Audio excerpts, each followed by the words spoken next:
Somos mortais, chamados para a imortalidade.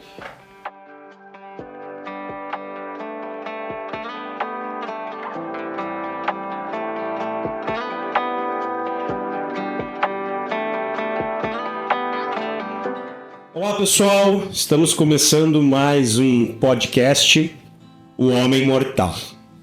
E eu quero começar saudando os nossos ouvintes, pessoal que nos acompanha e todos aqueles que querem acompanhar o nosso canal. Gente, quero pedir para vocês não esquecerem os 3 Cs. Curte, compartilha, comenta os nossos vídeos, dá a tua opinião lá, ok? Quero também saudar aqui o meu companheiro de mesa, Pastor Paulo, e dizer para o pastor que a gente está com um tema muito interessante hoje. O tema do nosso podcast hoje, gente, é a homossexualidade e o papel da igreja, pastor. Olá, Rodrigo, tudo bem? A nossa equipe aqui está, e nosso convidado, que daqui a pouco será apresentado aqui pelo Dr. Rodrigo. Gente, é um prazer estar aqui. Olha o tema, hein? Nós falamos para você, nós avisamos que viria coisas boas pela frente aí. Olha só, algumas perguntas que serão feitas aqui, né? Existe espaço para as pessoas em conflito com sua sexualidade dentro da igreja? Como podemos acolher sem abrir mão da verdade? Essas são perguntas que muitos evitam, mas que precisam ser respondidas com graça e sabedoria. Hoje vamos falar sobre um tema delicado, mas extremamente necessário. E para falar sobre isso, nós temos aí o nosso convidado, né, Rodrigo? Exatamente. Quero também saudar, antes de entrar aqui na apresentação do nosso convidado, que é uma honra para nós estarmos com ele aqui hoje, mas quero saudar a nossa equipe também.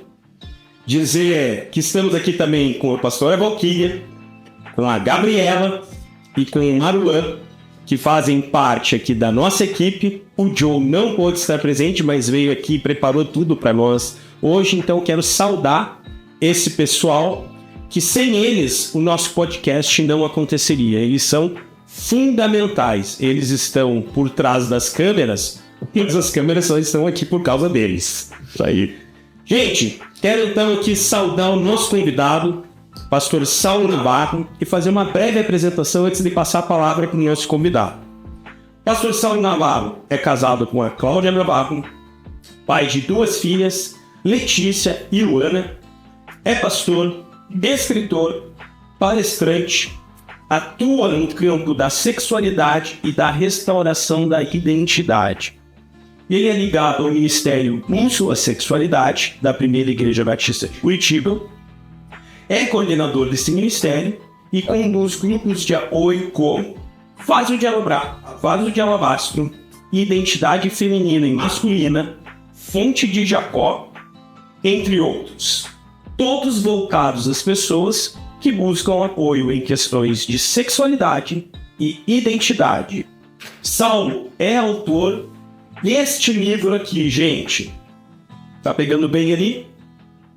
O título: Homossexualidade, um olhar além do arco-íris, no qual aborda a visão cristã sobre sexualidade, família e transformação.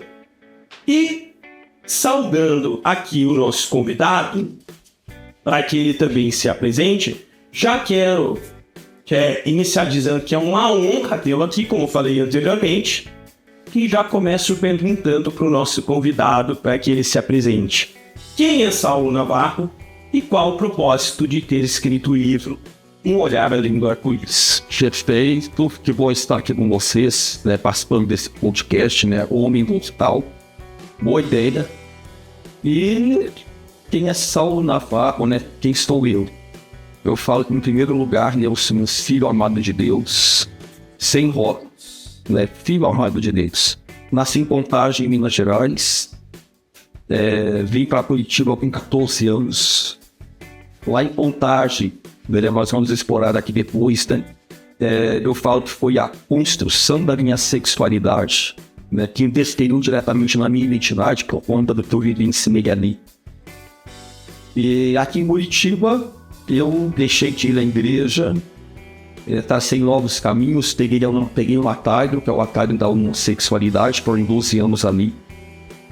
Depois de 12 anos, por conta de vários acontecidos, eu pulei fora deste meio e comecei a escrever a minha história. Isso foi no ano 2001 que eu comecei a escrever e virou plano de fundo desse livro. Estava em plano de fundo. O livro não é um livro de testemunho apenas, ele tem algo a mais. Ele trabalha a capacitação, a prevenção, gerando esperança também para quem quer sair desses lugares. E por que um olhar além do arco-íris? As pessoas que chegam nas igrejas, que estão envolvidas com práticas homossexuais ou transexuais, elas muitas vezes não estão bem compreendidas. Então, o que eu entendi, assim como foi comigo também, chegou na igreja uma pessoa assim, nós temos que ter um olhar que vai além dela. Que nós primeiramente olhamos para quê? Para o arco-íris que está na vida dessa pessoa, para aquilo que está no exterior. Então nós acabamos tendo dificuldade de lançar graça e verdade na vida de alguém que veio dessa situação, porque nós estamos presos à imagem dela, ao pecado dela. Mas se nós olharmos além do arco-íris, nós vamos ver que essa pessoa tem uma história. Houve uma construção. Por que ela está onde está? Por que ela se assume homossexual? Então é preciso ter um olhar além do arco-íris, um olhar de graça, um olhar de verdade, para entender o porquê. E foi assim comigo, Rodrigo. A igreja me acolheu e eles não ficaram focados no pecado da homossexualidade. Eles usaram de graça, mas também de verdade. Me acolheram, eu fui acolhido. E eles olharam além do que eu levei para eles. Eu levei a minha verdade, que era isso, aquilo que eu acreditava, aquilo que eu identificava. E eles tiveram um olhar além. E eu pensei, um bom tempo para que as igrejas que querem trabalhar e atuar ajudando pessoas que querem livremente sair desses lugares, ter um olhar além. É por isso que tem esse nome hoje. Bacana, São. Conversamos ali nos bastidores, pastor Sal.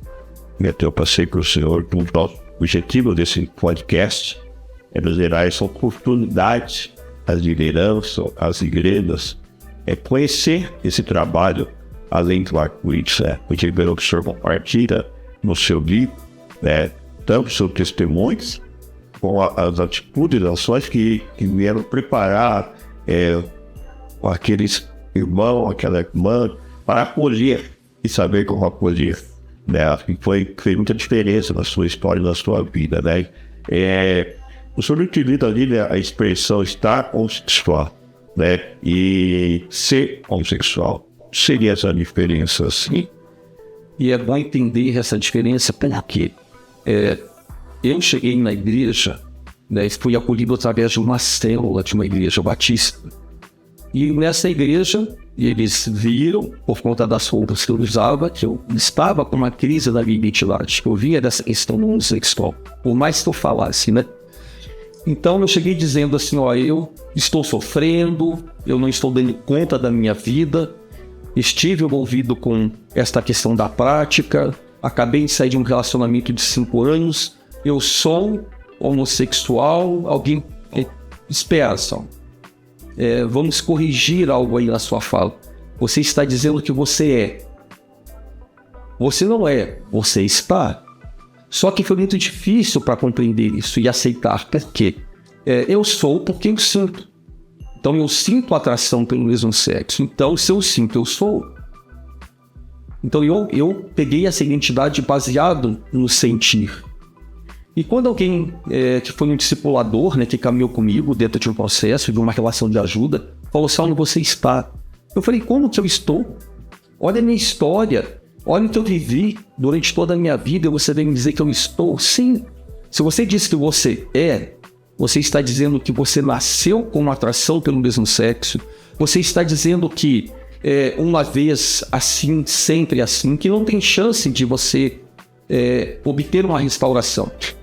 Então, é complicado você falar que essa não é a tua identidade. estar, Saulo, você pode estar aqui, você está homossexual aqui, mas você pode estar aqui também. Não, eu não sou um homossexual, eu estava e não estou mais.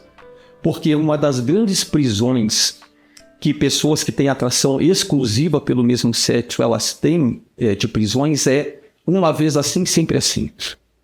Então elas não têm direito a buscar restauração e buscar ajuda. Elas só têm direito a se aceitar assim. Então essa é uma grande prisão, né? É uma falsa crença. É uma mentira que ela está acreditando. Porque ela pode estar num local e pode estar em outro também, né? Por isso é bom a gente entender essa diferenciação, né, do ser e o estar. Pastor, como pastor, eu percebi que o senhor não usa exatamente esse termo homossexualidade. O senhor gosta de usar um termo que diz que a pessoa está em conflito com a sua identidade sexual.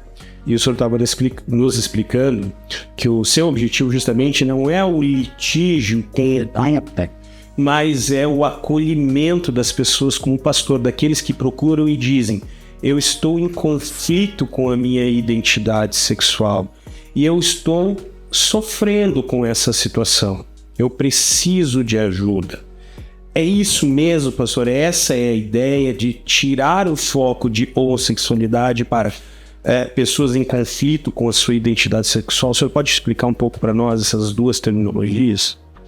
No busco à sexualidade, nós acolhemos pessoas que livremente buscam por ajuda, porque elas não querem estar na homossexualidade.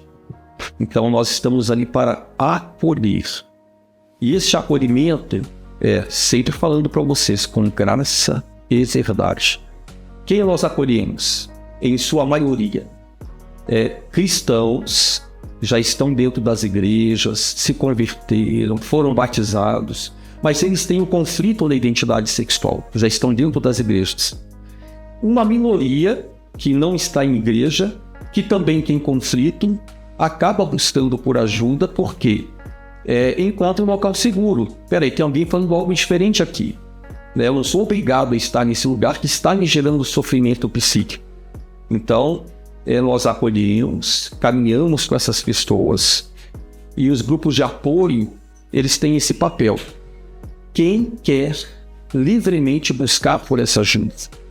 Não caminhamos com pessoas que não querem, que elas se dizem felizes ali. Então, nós precisamos ter esse entendimento também. Quer ajuda? Quero. Livre, espontânea vontade. Tem alguém te pressionando para estar aqui buscando ajuda? Não, não tem. Então nós acolhemos aqueles que querem. Mas assim, é interessante, Rodrigo, que não é só o cristão que entende que está vivendo um pecado, um conflito na identidade sexual. Pessoas também que não estão em igrejas, elas têm percebido que elas também não querem estar ali. Então nós também acolhemos. Porém, até mesmo aqueles que não são cristãos precisam vir de livre e espontânea vontade. Então, por que eu uso conflito na identidade sexual? Nas artes do bússola, nós temos lá o grupo de apoio e identidade. Tem o masculino e o feminino. Acolhe homens que livremente buscam por ajuda, e mulheres também, que estão em conflito na identidade sexual. Que conflito é esse? É que eles vivem, na verdade, uma distorção na interpretação do desejo sexual. E essa distorção gera um conflito. Eu não estou bem com esta atração, eu não quero viver essa atração. Isso gera um conflito e até mesmo um sofrimento psíquico. Porém, o que acontece aí que nós vemos? A fala tem sido, você tem esse conflito, então se aceite e viva ele. Vai ser feliz. É a única fala que as pessoas estão escutando. Mas tem pessoas sofrendo que elas não querem viver esta parte. Aí nós acolhemos. Então eu utilizo conflito, porque realmente ela está tendo um conflito na identidade sexual. A homossexualidade, eu nem tenho usado muito para identificar grupo de apoio. porque a gente quer focar naquele conflito que a pessoa está trazendo. Elas que estão trazendo causas.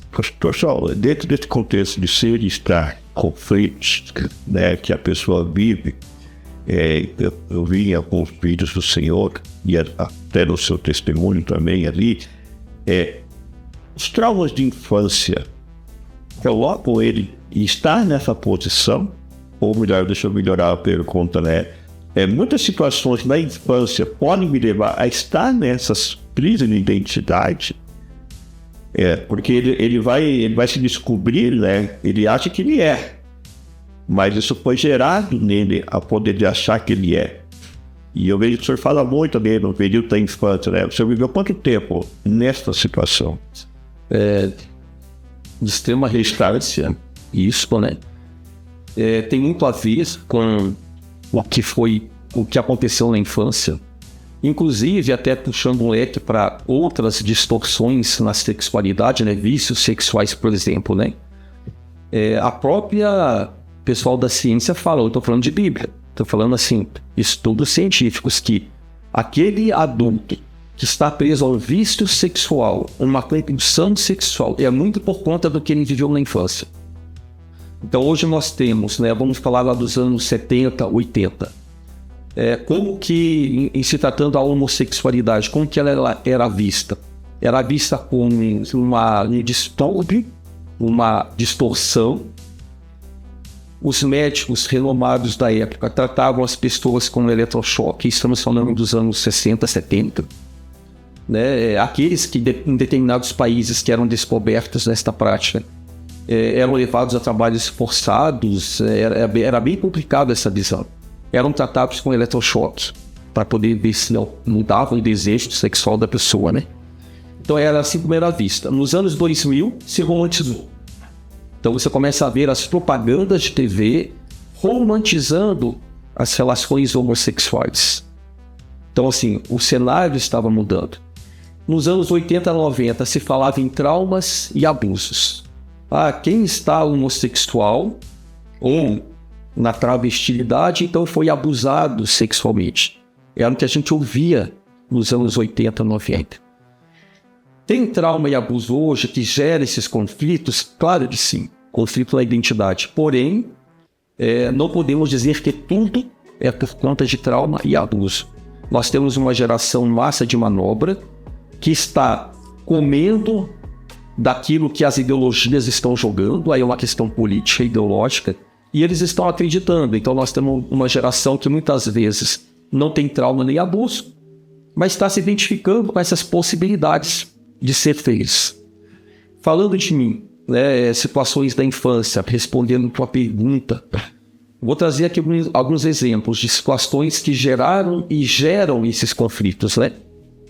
Lá em Contagem, Minas Gerais, né, como eu falei, sou natural de lá, em torno de 7 anos, 8 anos, eu estava brincando no quintal de casa com um primo e uma prima da minha idade, e uma tia estava cuidando de nós, e ela me vestiu de menina. Então, perguntas: o que esta tia viu no sobrinho que vestiu o sobrinho de menina? Que sinais esse menino de 8 anos, 7 anos já estava dando que essa tia o vestiu de menina? E eu gostei, porque é o que eu gostava na minha infância: brincar de bonecas, brincar de casinha, brincar com as meninas. Eu gostava de usar saia e ficar girando para ver a saia girar. Então assim, eu estava focado nas coisas de menina, porque eu tinha dificuldades com o grupo dos meninos. Eu não gostava do que eles gostavam: futebol, corrida de Fórmula 1. Então isso me gerou traumas e abusos, né? Quando as pessoas passavam na frente do portão e viam aquele menino vestido de menina, elas davam gargalhadas. E aquilo me gerou algo de mim. Eu corri, me escondi atrás de um monte de pedras e fiquei ali. Porque eu pensei, o que eu gosto de fazer está gerando gargalhadas nas pessoas. Então ali eu senti vergonha, medo, eu me senti esquisito, diferente, e engoli. Eu não falei para ninguém aquilo que eu senti. Eu não lembro o que aconteceu depois que eu saí de trás com um monte de pedras, mas Eu estou dizendo para vocês aqui que isso me gerou. E eu não sabia que era trauma. Eu fui descobrir, enquanto adulto, que eu passei por traumas e abusos. Foi a lembrança. Exatamente. Então, assim, ali já ocorreu um tipo de abuso. Não foi sexual. Foi um abuso através de uma situação que me constrangeu. Talvez, né, o tal do bullying que estava se manifestando ali, né? Uma outra situação, eu estava sendo vestido por minhas tias, minha mãe, minha avó, para ir num parque perto de casa, lá em Contagem. E quando eu olhei no espelho, eu não gostei do que eu vi no espelho, porque eu vi uma menina no espelho, né? Um garoto, cabelo loiro, comprido até o ombro, uma blusa vermelha. Aí eu volto. Quem que estava ali? 3 tias, a minha mãe e a minha avó. Onde estava a referência de homem, de masculino, presente na vida daquele garoto tímido, introvertido, que já estava recebendo palavras que estavam ferindo a identidade e a sexualidade, gerando insegurança, incertezas, né? Onde estava a figura paterna? Ou na ausência da figura paterna, que homem é esse que poderia ser essa referência? Enquanto eu estava sendo atacado pelos meus iguais, inclusive, né, pelos garotos.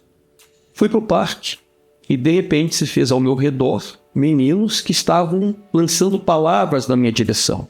Menininha, viadinho, bichinha, e com muita raiva.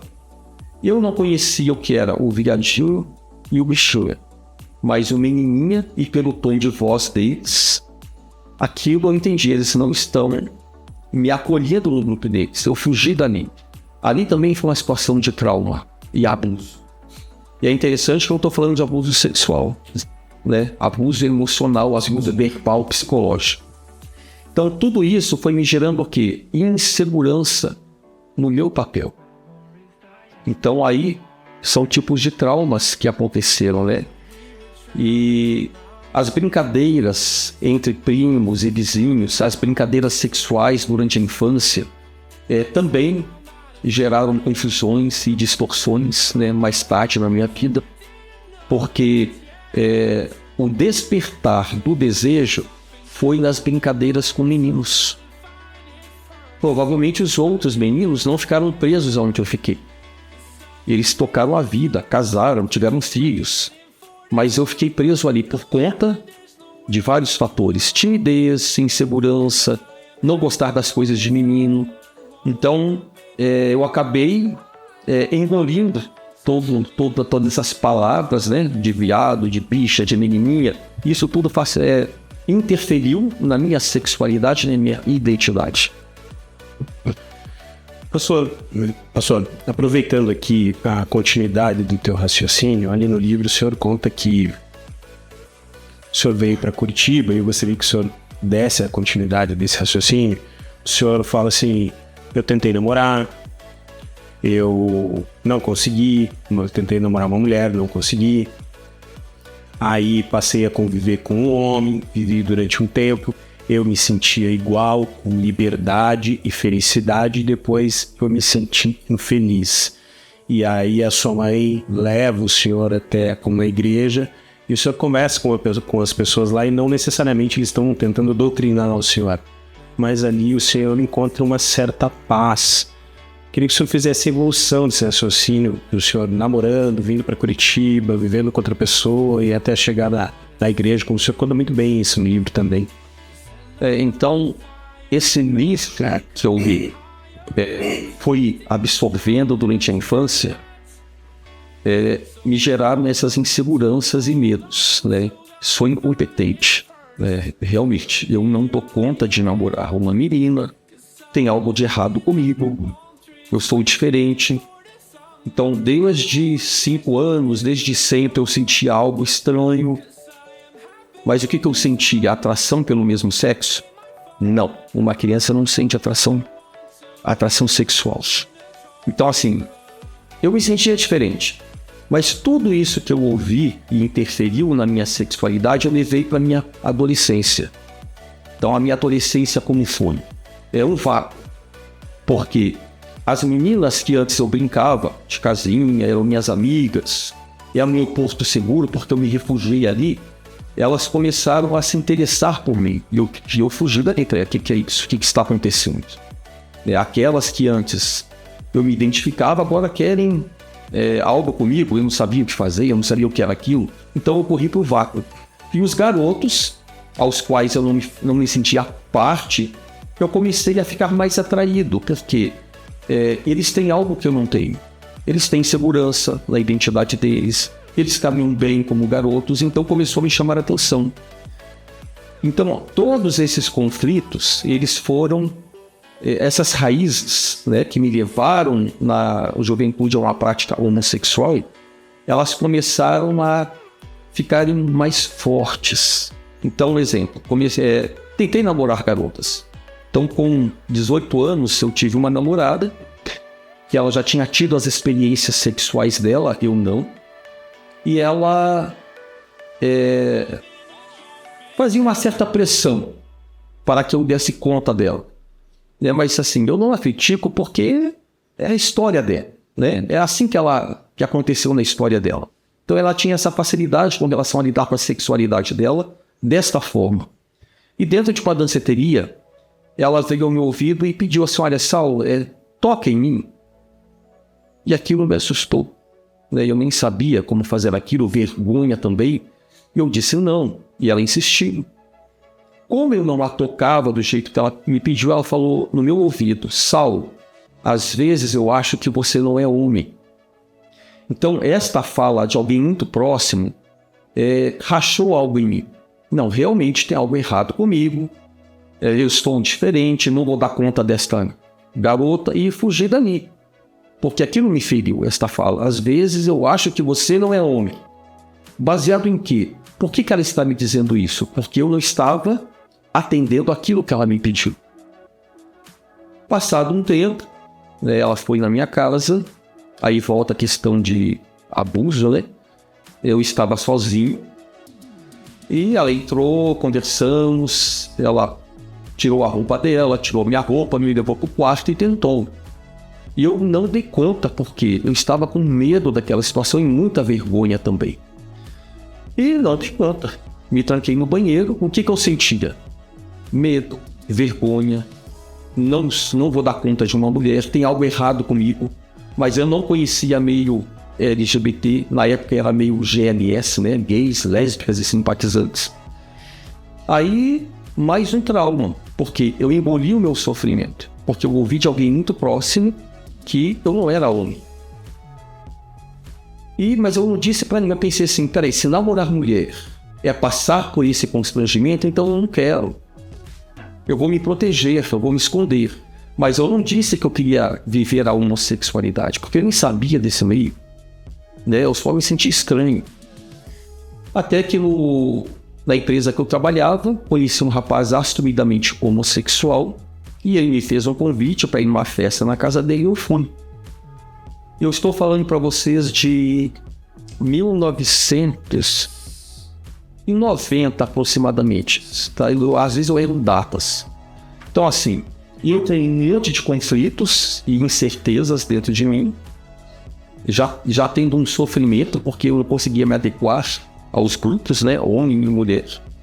Cheguei num local onde tinha homem com homem, mulher com mulher. O pessoal dizendo que era amor, eu me identifiquei com aquilo ali.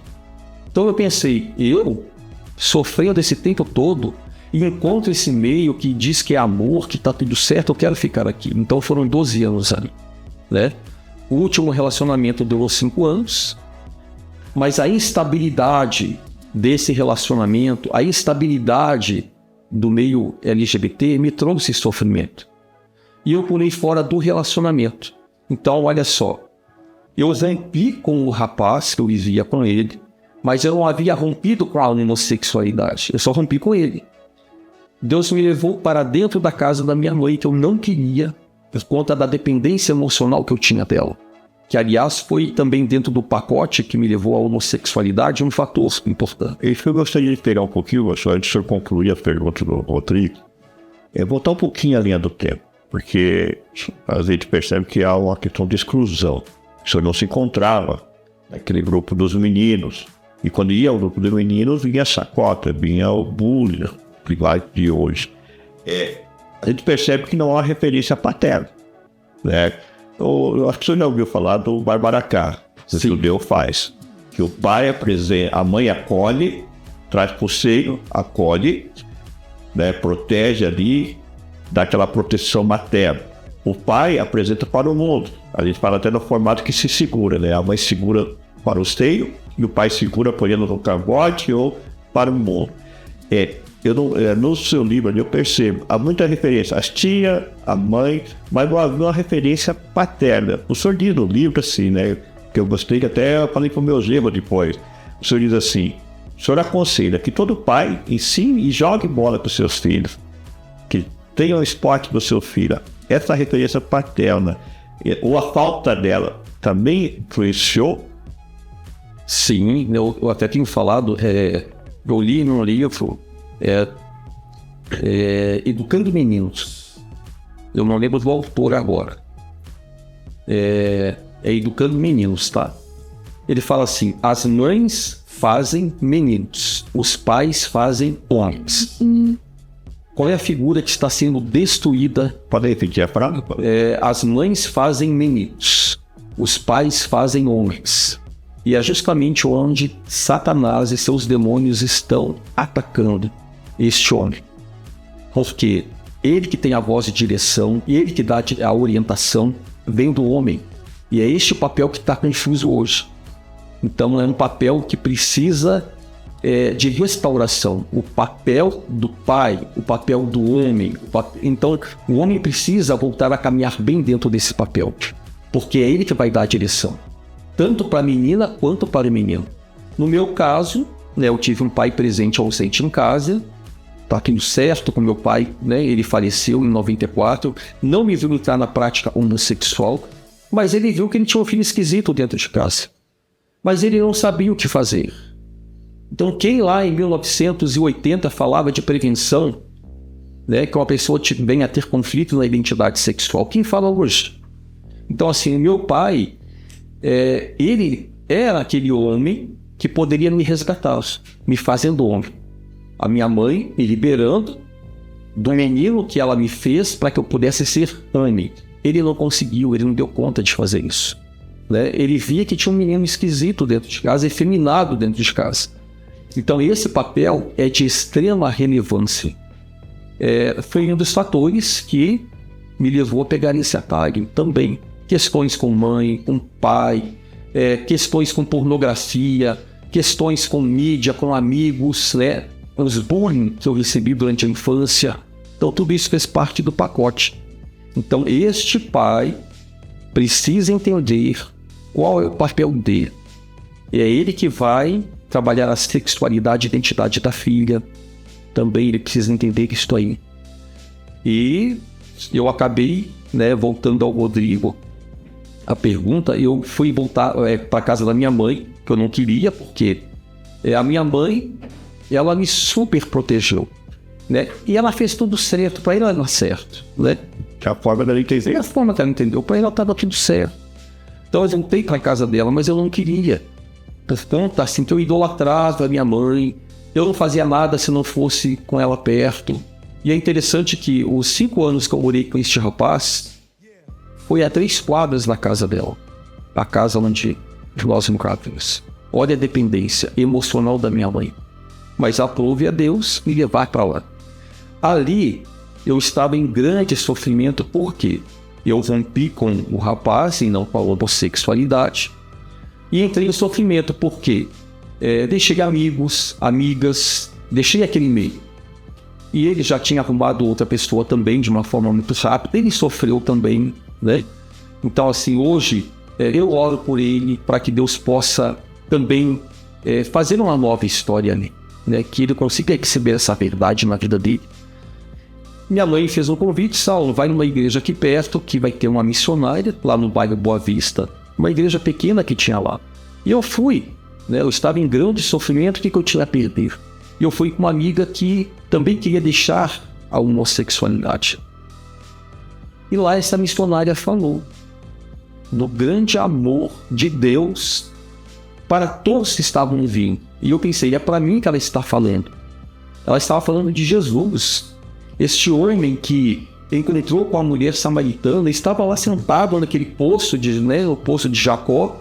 Veio a mulher samaritana tirar água, aquele homem começou a conversar com ela, mas ela tinha 5 maridos, o atual nem era dela. E Jesus amou aquela mulher, né? E ela, mas como que você sabe da minha história e saiu contando para todo mundo? Eu falei, eu quero isso para mim. Né? Eu quero esse amor. E a partir daí, gente, eu voltei para casa. Eu falei, eu quero isso para mim. Eu tive uma palavra de esperança naquela igreja. Uma igreja pequena de 50 pessoas. Cabia lá dentro, mais ou menos. E ali dentro, uma missionária simples, que falava na maioria das vezes. Simples. Falou de Jesus. Só isso. Ela não falou do pecado da homossexualidade. Ela viu como eu vivia por conta da minha roupa. Mas ela trouxe uma palavra de graça e verdade. Inclusive, até falando de graça e verdade, o que eu trago aqui no livro de João, capítulo 1, lá no versículo 14: o verbo se fez carne e habitou entre nós, cheio de graça e de verdade, e vimos a sua glória, glória como do unigênito do Pai. Ou seja, Jesus veio cheio de graça e de verdade. O que essa missionária fez comigo? Lançou graça sobre a minha vida, mas ela lançou verdade também. Eu entendi que a forma como eu estava conduzindo a minha sexualidade não estava de acordo com o que Deus tinha para a minha vida. Então ela trouxe verdade, mas ela não me atacou. Fui para casa, mas eu falei, mas o desejo está aqui dentro ainda. Aí eu entendi que existia um processo na minha vida para deixar anos de homossexualidade. Quais são os anos? Eu passei 12 anos nessa identidade, na prática de homossexual, e durante uns 4 anos, dentro da igreja, sentindo atração pelo mesmo sexo. Então, como que é isso, né? Você está na igreja, batizado, tendo Cristo como Senhor e Salvador e sentindo atração pelo mesmo sexo. Então a igreja precisou entender isso aí, porque eu trouxe isso na minha história. E Deus começou a trabalhar, porque eu não gostava de crente, eu não queria saber da Bíblia. O João 8,32, né? E conhecereis a verdade vos libertará. Estava pregado na geladeira de casa, que a minha mãe deixava ali. Eu não queria saber daquilo ali. Aliás, eu nem entendia que libertar do quê? Eu preciso ser liberto do quê? Então, quando eu compreendi, dentro desse processo, que eu conheceria uma verdade, que é a palavra de Deus, e essa verdade iria ressignificar toda a minha história, eu comecei a caminhar dentro desse processo. Como eu falei, a pessoa que vem de traumas e abusos e sente atração exclusiva pelo mesmo sexo, ela vem para a igreja trazendo esse sofrimento. A igreja tem que entender que é um processo na vida dela, leva tempo, não é de uma hora para outra. Então, assim, eu creio que Deus tem esse poder, né? Igual a mulher samaritana, né? Ela saiu contando para todo mundo. A mulher pega em adultério, que foi jogada aos pés de Jesus. Apedrejam, o que o Senhor vai dizer sobre esta mulher? Aquele que não tem pecado atira a primeira pedra. O pessoal foi saindo e ele falou para ela, vai e não peques mais. Então eu creio que Jesus tem esse poder de restaurar instantaneamente. Mas no meu caso não foi assim, foi um processo. Então eu precisei entender a minha história passada. Não estou falando de regressão aqui, eu estou falando de entender a minha infância. Entender aquilo que aconteceu comigo e por que eu estava em um local de homossexualidade. Então, assim, foi muito importante ter encontro com esta missionária e com esta igreja, porque eles não me atacaram. Pelo contrário, eles me amaram, acolheram. Nós não precisamos ser igrejas inclusivas. Nós precisamos ser igrejas acolhedoras, mas que mantenham a verdade a respeito da sexualidade, do sexo, da identidade. Então, dentro desse processo, durante uns 4 anos, eu caminhei dentro da igreja com esse conflito. Mas Deus foi trabalhando dentro de mim, para que eu entendesse, esta atração não tem poder para dizer quem você é. Esta atração não vai te dominar. E uma amiga falou no início da caminhada, que eu não entendi: Saulo, a sua heterossexualidade está aí. Sempre esteve. Mas você nunca teve contato com ela.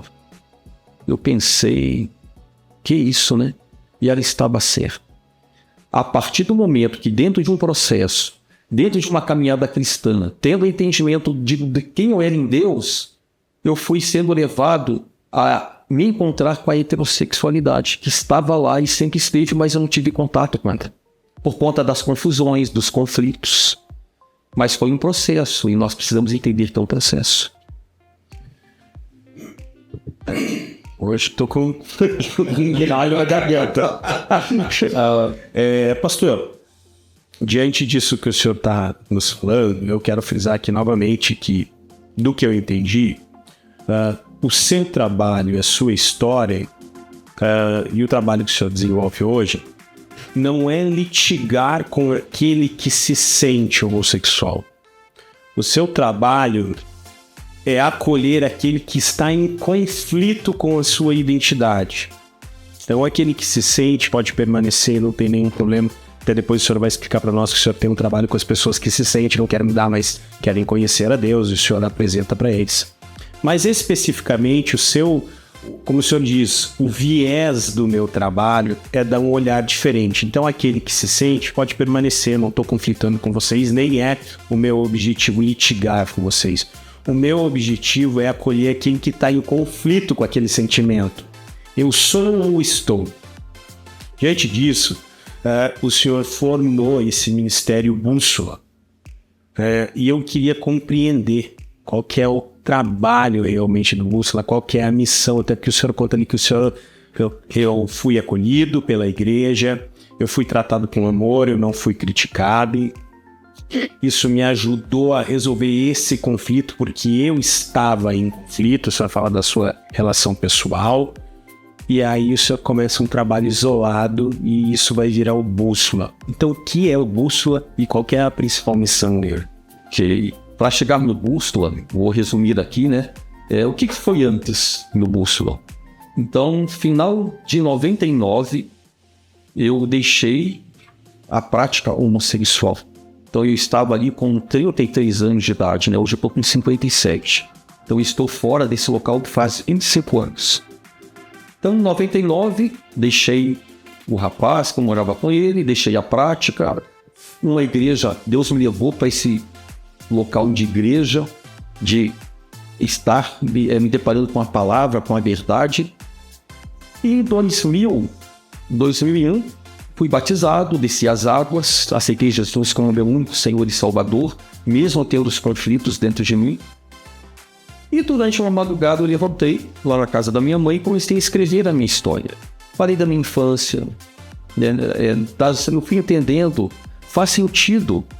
Então, essa ausência paterna fez sentido na construção da minha sexualidade, da minha identidade, que eu vivi com a minha mãe, com os primos, né? O que eu não vi, eu fui escrevendo. Né? Como eu falei, hoje é pano de fundo do livro.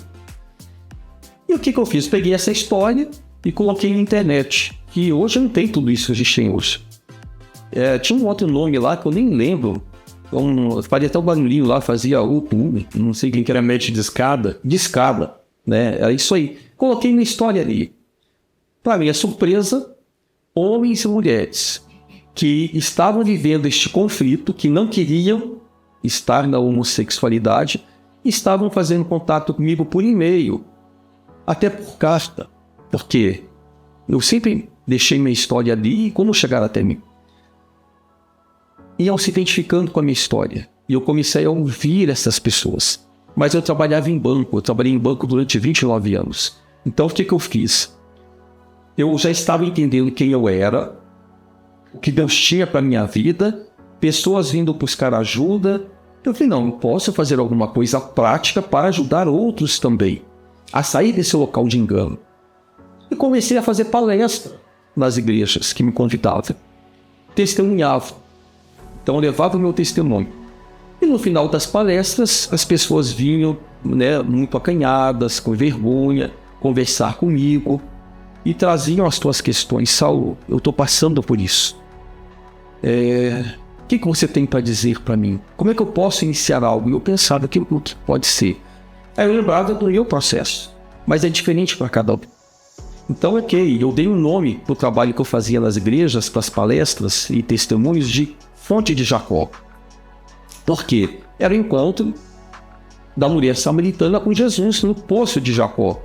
Então eu dei esse nome, que neste local pode haver restauração, né? Na Fonte de Jacó, no Poço de Jacó. Então eu coloquei Fonte de Jacó. E comecei a levar esse nome, quando eu podia fazer isso, né? Que eu estava em banco. E teve um tempo da minha caminhada que eu estava na igreja do Evangelho Quadrangular, né? Na primeira IEQ. E lá dentro eu participei de um curso, crescimento espiritual. E tinha uma determinada matéria ali dentro, que era, se eu não me engano, algo a ver com restauração da alma. Eu olhei ali, Fonte de Jacó, corroborou com o que eu já estava fazendo, transformação, restauração, e eu comecei a focar em restauração. Tanto que o Bússola, a visão do Bússola é restauração na identidade e sexualidade, restauração. Então lá na IEQ eu já tive uma luz de, você pode continuar trabalhando em restauração. Passou um tempo, eu sempre em banco, a demanda foi aumentando cada vez mais, saí do banco, fui trabalhar num restaurante, aí eu fiquei muito insatisfeito, angustiado de, eu quero fazer algo para alcançar mais pessoas, mas eu estou aqui precisando trabalhar no restaurante. Até que eu fui conversar com o pastor Pascoal Piragini, né, da PIB Curitiba, mas eu fui para levar uma outra demanda para ele. Como que é caminhar, sendo pastor, tendo família, como que é isso? Porque eu estou tentando um restaurante, como é que eu faço para poder, de repente, entender o que é estar numa igreja? E o pastor Pascoal, ele já estava orando por mim já fazia um ano, e eu não sabia. Ele que me falou. E ele me fez um convite naquele encontro que eu tive com ele. Saulo, vamos sonhar juntos de você desenvolver aqui dentro da igreja um trabalho voltado à sexualidade? Eu falei, vamos. Então, assim, eu tive uma equipe base no início que me ajudou nessa construção. Não foi somente eu. Foi identificado o nome Bússola, né, um rapaz que trabalha com isso, trouxe vários nomes. E a equipe base, Bússola. E eu não gostei do nome. Eu falei, mas Bússola? E é fantástico. Né, Bússola. E ficou Bússola, né? E eu entendi, Bússola. Aí veio a frase, né? A ressignificação passa pela cruz. Então já tínhamos um nome, grupo de apoio presencial que acolhia mães com filhos em conflito na identidade sexual. Um grupo apenas, com 4 mães, lá na Bíblia. E essas mães vieram para o grupo e a gente ali com Fonte de Jacó, mas agora veio Bússola. Mas onde é que fica o Fonte de Jacó então? O Fonte de Jacó hoje é um grupo de apoio dentro do Bússola que acolhe mães com filhos em conflito na identidade sexual. Não estou ali para gerar ódio dessas mães pelos filhos, a questão que você comentou, Rodrigo, mas espera aí, eu não estou aqui para bater de frente com movimentos de minoria, não é o meu papel, eu não quero fazer isso. O que me interessa eu quero ter o direito de oferecer um local seguro para pessoas que estão em sofrimento psíquico que não querem estar lá. Mas lá só eu vim. Se aceite. Se aceitando você vai ser feliz. Não. Elas não querem, mesmo ouvindo isso. Então elas têm o direito de buscar ajuda e encontrar. E eu quero ser nesse local. Tem Bússola. Ele nasceu dentro da pandemia. Com esse grupo de apoio aí, Fonte de Jacó, depois vieram outros grupos, a demanda foi também nascendo em outras áreas da sexualidade. E dentro da pandemia, desenvolvi online ciclo de palestras, a moldura de Deus para a família, trabalhei em prevenção, escola de sexualidade EAD, gravada totalmente na pandemia, até preciso remodelar para trazer um material com mais qualidade ali nas gravações, que era a pandemia. E a demanda foi aumentando e foi vindo. Então, assim, eu não quero e não vou bater de frente com movimentos. Eu só quero ter o direito de oferecer um local para essas pessoas. Eu só não tenho amigos e amigas que estão na homossexualidade porque as pessoas não querem vir. Porque assim, elas não aceitam isso. Acham que estou fazendo cura gay. Acham que estou fazendo libertação, expulsando demônios. E não é isso. É restauração da identidade e sexualidade. Então, a Bússola hoje está trabalhando com várias frentes, não só questões de homossexualidade, tem outras frentes também. Mas essas pessoas têm o direito de buscar ajuda e encontrar, assim como eu tive. Se ela buscar um apoio, ela vai encontrar esse apoio, né?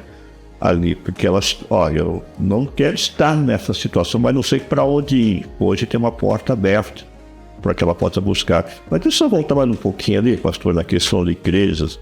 O senhor fala, né, que eu achei interessante. O senhor vem, o senhor ainda fica 4 anos naquele conflito. E nesse período que o senhor está 4 anos já na igreja, que eu achei interessante isso, né? Porque uma das nossas questões aqui, como a igreja pode oferecer um acolhimento que seja ao mesmo tempo amoroso, fiel, sem tirar suas convicções bíblicas, né? O senhor foi acolhido e nessa ressignificação, creio que ela ajudou nesse período de 4 anos, né? Quer dizer, ou o senhor para hoje ou acabou. Ou dá uma linguagem bem crente. Ou o senhor para hoje ou vai para o inferno, né? Agora, esse período daquele líder que o senhor te acompanhou, daquele discipulador que te acompanhou, daquele pastor ou a pastora que te acompanhou, né? E entendeu esse processo, que é uma fase que... E aí eu não digo só na homossexualidade, a gente diz isso na drogadição, a gente diz isso na imoralidade de várias linhas, né? E conflitos até pessoais que ele tem, não só no campo sexual. Mas esse tempo de tratar, de entender, de compreender, mas sabendo que do lado de cá, você fala que eu acho até achei interessante, o senhor vai numa célula. Era acho que num apartamento. E lá embaixo o senhor estava fumando. Isso. O senhor estava fumando, né?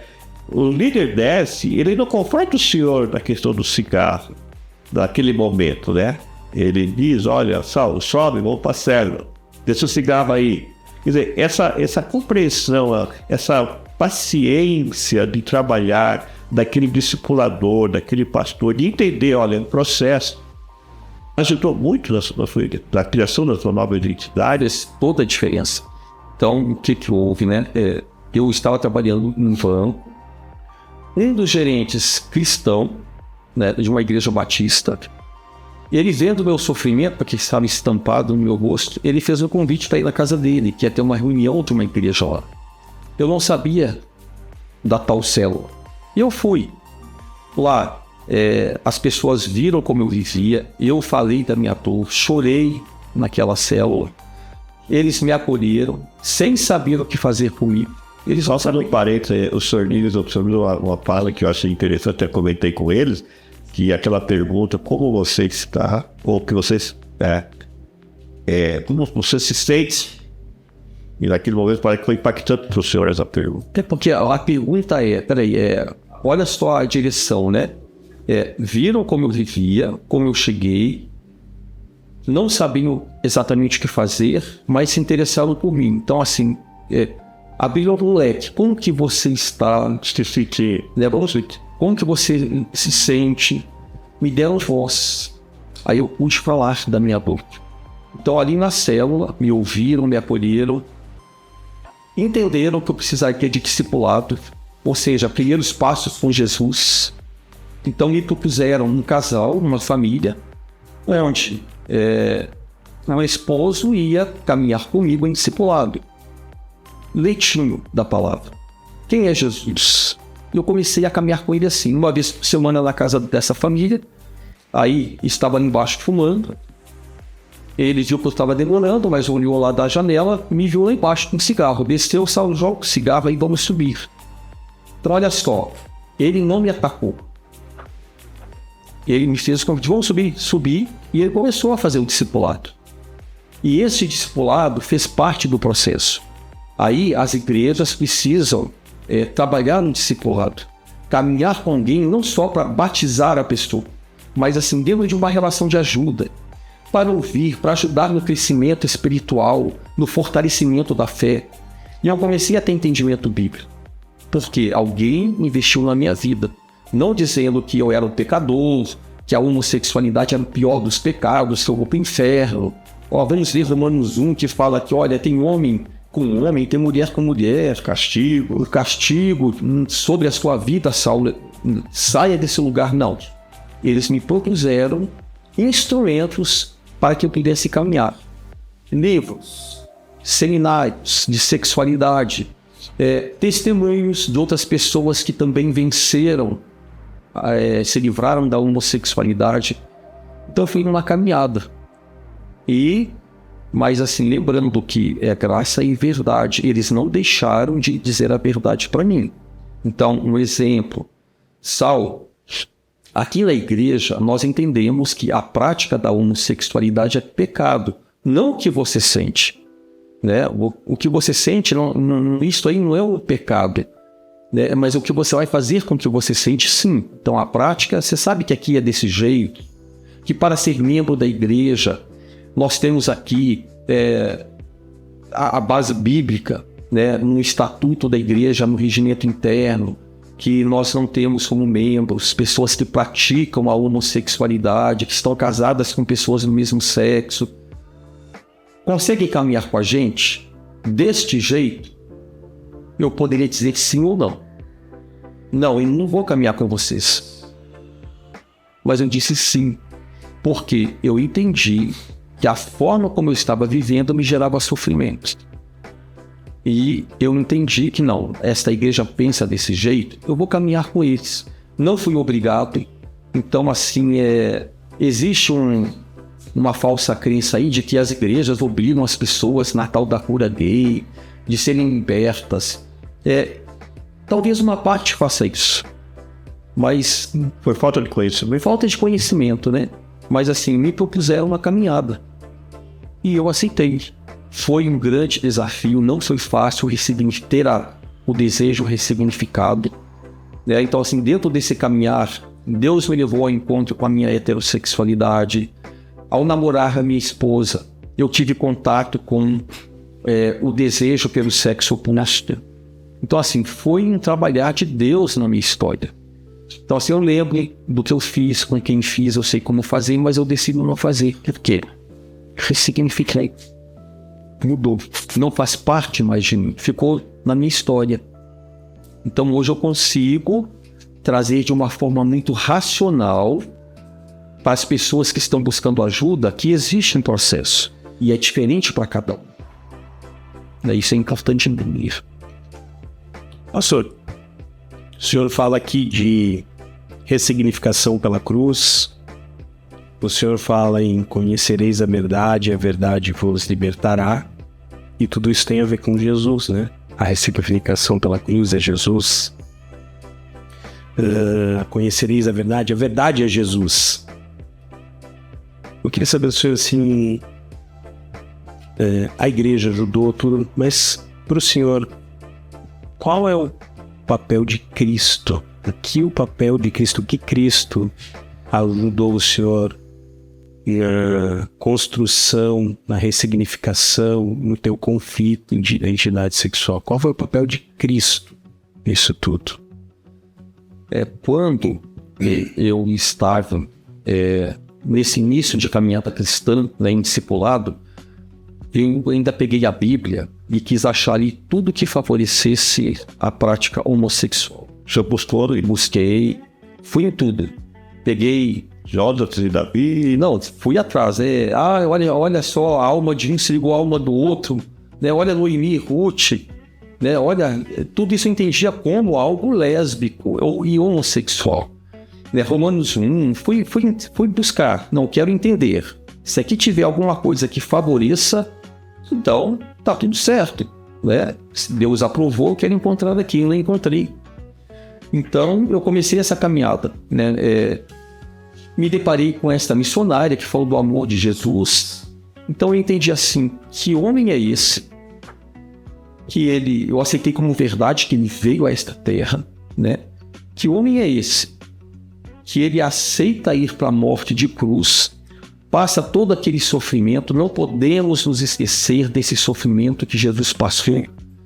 Porque se nós não nos lembrarmos do que foi para ele passar ali, carregando aquela cruz, ser crucificado, uma morte vergonhosa, dolorosa, né? Eu falei, mas que amor é esse de um homem que não quer nada sexual comigo, não vai me abusar? Que homem é esse? Eu comecei a ler os evangelhos. Então, lendo os evangelhos, eu fui vendo as pessoas que passaram por Jesus e tiveram a vida restaurada. E eu falei assim, mas eu também posso ter esse encontro com ele tem isso para mim também. Então, o amor dele por mim me impactou. Né? Então, assim, Zaqueu, imagina, eu falei, cobrador de impostos, roubava das pessoas porque cobrava até a mais. E Jesus teve amor por esse homem, foi jantar na casa dele. E Zaqueu teve a vida dele ressignificada. Eu falei, eu quero isso para mim também. Então, o impacto de ver este amor, que não tem conotação sexual, que não tem nada erotizado, este amor ágape, me conquistou. Então, assim, eu fiquei apaixonado por Jesus. E decidi caminhar, né, desta forma, né? E fui sendo limpo. Então, assim, o que aconteceu na minha história? Eu fui levado a um relacionamento profundo com Deus, aí restaurou paternidade, restaurou muita coisa aqui, restaurou comigo e restaurou com as pessoas. Mas eu fui levado a um relacionamento profundo com Jesus. E através desse relacionamento eu fui caminhando em direção à cruz. Aí as mentiras, né, que foram lançadas. Você é viado. Foi ressignificado, que eu tirava isso de mim. Eu não aceito isso. Você é bicha. Não, eu não aceito isso. Eu não aceito esse rótulo. Você não dá conta de casar, de ter filhos, constituir uma família. É mentira. E continuei caminhando em direção à cruz. Porque eu quero o amor desse homem por mim. É um amor puro. E eu fui tirando todo o lixo, todo o entulho, sendo ajudado por pessoas. Deus usou pessoas na minha história e usa até hoje. E as mentiras foram sendo tiradas. Então, assim, é importante que essa pessoa que chega, até mesmo no bússola, ela ter contato com esse Cristo. Porque toda ressignificação passa por esse Cristo. Então a pessoa precisa amar a Jesus. Ela precisa entender o que é morrer para si mesmo. E Deus foi trabalhando. Ela vai encontrar a identidade dela. O senhor fala o senhor é filho de Deus, né? O senhor conseguiu entender a sua identidade, quem o senhor era, na verdade. Porque antes o senhor não sabia que esse conflito da sua identidade. E eu vejo que o senhor fala assim, agora eu sei quem eu sou. Eu sei quem é a minha identidade. E foi nesse encontro com Cristo. Eu posso ter me apresentado aqui para vocês assim, ó. Meu nome é Saulo Navarro. Eu sou um homossexual, um crente, homossexual não praticante, mas estou estranho, né? Essa não é a minha identidade, de crente, homossexual não praticante. A minha identidade é: eu sou Saulo Navarro, filho amado de Deus. Essa é a minha identidade. E se eu me apresentasse dessa forma, seria algo muito raso. E é cruel nós, como igreja, não nos posicionarmos querendo passar panos quentes, como dizem, né? E não dizer a verdade, porque é a verdade em graça que me conquistou. Não foi não cortando a vez do Fica à vontade, sobre a vontade. Mas é assim, dentro do que o senhor falou. Como é essa igreja? Porque um dos propósitos é isso, né? Ajudar as nossas lideranças, né? Que às vezes precisam desse apoio também, né? Como lidar nessa situação. Como a igreja, ela sabe que tem que amar, ela sabe que tem que demonstrar esse amor, né? Mas o senhor fala dessa ressignificação, né? Como que a igreja pode atuar mais dentro desse contexto, no seu entendimento? O que o senhor diria para as nossas lideranças hoje, né? Eu não vou dizer um conselho, né? Mas a experiência que o senhor viveu no seu discipulado, naqueles que acolheram, né? Como que a igreja pode alcançar, acolher de uma forma que ele venha também, porque o senhor permaneceu. O senhor só não fez uma passagem, né? O senhor permaneceu. Hoje o senhor já é um pastor, né? Casado, tem filhas, né? Como que a igreja pode ajudar nesse contexto? A igreja, ela tem muito espaço para ajudar. olha que interessante, tem muito espaço na igreja para fazer algo em prol dessas pessoas, mas não está usando todo o potencial que tem. Então, essas pessoas que vivem como homossexuais, travestis, transexuais, nessas identidades todas, né? Elas precisam ter espaço na igreja para virem para os cultos. Mas tal é pecado, a prática cristã, ok, mas aonde elas vão ouvir essa verdade? Se tiverem a porta da igreja aberta para elas virem. Não querendo trazer a verdade delas, obrigando a igreja, mas precisa ter espaço de acolher. Então, um exemplo, um travesti que numa igreja aqui em Curitiba, que ele gostava do louvor, ele ficava lá no último banco, na última fileira. E ele chorava muito por conta dos louvores. A igreja, ninguém levantava para ir lá acolher o travesti. Olha, vem aqui para frente, senta aqui conosco.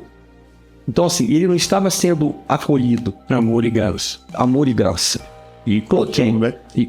Exato. Porque assim, não, se eu acolher, eu vou estar incluindo. Se eu acolher, eu vou estar corroborando com o pecado dele. Então, assim, a igreja precisa tirar o medo de ajudar pessoas assim. A igreja precisa aprender, se capacitar, que ela pode ir lá, abortar o travesti, convidar para sentar ali na frente, fazer uma pergunta depois, né? Como que você está? Eu queria ouvir a tua história. Se interessar por aquela vida que está ali. É diferente para cada um. Pode ser que o travesti saia dali e vá para o local que ele vive. Pode ser que não, que ele volte de novo. E ele voltou várias vezes, mas ninguém o acolheu. Então, primeiro é tirar o medo. Né? Se eu fizer algo, eu vou ser perseguido, eu vou ser processado. A igreja vai ser perseguida. O medo, assim, mas eu não critico essa igreja que não soube fazer isso com o travesti, porque não sabiam como fazer. Né? Então, assim, o que eu faço?